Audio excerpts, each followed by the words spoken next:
ഞാൻ കുറച്ച് മലയാളം സെൻറ്റൻസ് പറയാം, നമുക്കതൊന്ന് ട്രാൻസ്ലേറ്റ് ചെയ്ത് നോക്കാം. ഓക്കെ, അവൾക്ക് ഒരു കുട്ടിയുണ്ട്. എങ്ങനെയായിരുന്നു പഠിച്ചത്? She has a baby. അവൾക്കൊരു കുട്ടിയുണ്ട്. ഈ മൃഗശാലയിൽ ഡിഫറെൻറ്റ് ടൈപ്സ് ഓഫ് ആനിമൽസ് ഉണ്ട്.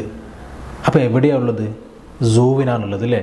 The zoo has different types of animals. അവൾക്ക് നല്ല സുന്ദരമായ ഒരു ചിരിയുണ്ട്. She has a beautiful smile on her face എന്നും കൂടി ആകുമ്പോൾ നല്ല സെൻറ്റൻസായി. She has a beautiful smile on her face. ഇനി ഉണ്ടായിരുന്നുവെന്ന് വെച്ച് നമുക്ക് രണ്ട് സെൻറ്റൻസ് നോക്കാം. എൻ്റെ ഗ്രാൻഡ് മദറിന് ഒരു നെക്ലേസ് ഉണ്ടായിരുന്നു. മൈ ഗ്രാൻഡ് മാ ഹാഡ് എ നെക്ലേസ്. ഒരു നെക്ലേസ് ഉണ്ടായിരുന്നു എന്ന് പറയാൻ ഹാഡ് വെച്ചിട്ടാണ് പറയേണ്ടത് അല്ലേ? എൻ്റെ ഫാദറിന് അടുത്ത വർഷം ജോലിയിൽ പ്രൊമോഷൻ ഉണ്ടാകും എന്ന് പറയാൻ വിൽ ഹാവ് അല്ലേ? My father will have promotion next year. Okay, ഈ രീതിയിൽ ഹാവിൻ്റെ മീനിങ് വേറെയാണ്, ഹാഡിൻ്റെ മീനിങ് വേറെയാണ്, വിൽ ഹാവിൻ്റെ മീനിങ് വേറെയാണ്. ഇത് മൂന്നും കൃത്യമായി മനസ്സിലായിട്ടുണ്ടെങ്കിൽ നമുക്കിനി ഒരു 5 സെൻറ്റൻസ് നമുക്ക് ക്രിയേറ്റ് ചെയ്യാം. ഇത് മൂന്നും കൂടെ വരുന്ന രീതിയിൽ. അതെങ്ങനെ ചെയ്യാം? ഞാൻ പറയുന്നു, എനിക്ക് നേരത്തെ ഒരു വസ്തു ഉണ്ടായിരുന്നു, ഇപ്പോൾ എനിക്കൊരു വസ്തു ഉണ്ട്, ഇനി വരാനിരിക്കുന്ന സമയത്തിൽ എനിക്കൊരു വസ്തു ഉണ്ടാകും.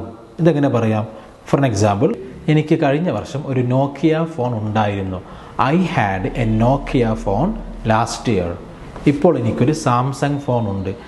But now I have A Samsung phone. അടുത്ത വർഷം എനിക്കൊരു ഐഫോൺ ഉണ്ടാകും. And I will have an iPhone next year. 3 സ്ട്രക്ചേഴ്സും വന്നല്ലോ. ഒന്നുകൂടെ പറയാം. I had A Nokia phone last year, but now I have A Samsung phone and I will have an iPhone next year. നമുക്ക് ഉണ്ടായിരുന്നു എന്ന് പറഞ്ഞു, ഉണ്ട് എന്ന് പറഞ്ഞു, ഉണ്ടാകും. ഇത് മൂന്നും കൂടി നമ്മൾ ഒരു സെൻറ്റൻസിൽ നമ്മൾ ഉപയോഗിച്ച് നോക്കി. ഈ രീതിയിൽ ഒരു 5 സെൻറ്റൻസ് ക്രിയേറ്റ് ചെയ്യാൻ പറ്റിയാൽ നമുക്ക് ഹാവ്, ഹാഡ്, വിൽ ഹാവ് കൃത്യമായിട്ട് മനസ്സിലായെന്ന് വിചാരിക്കാം. Okay, so I hope you understood the class.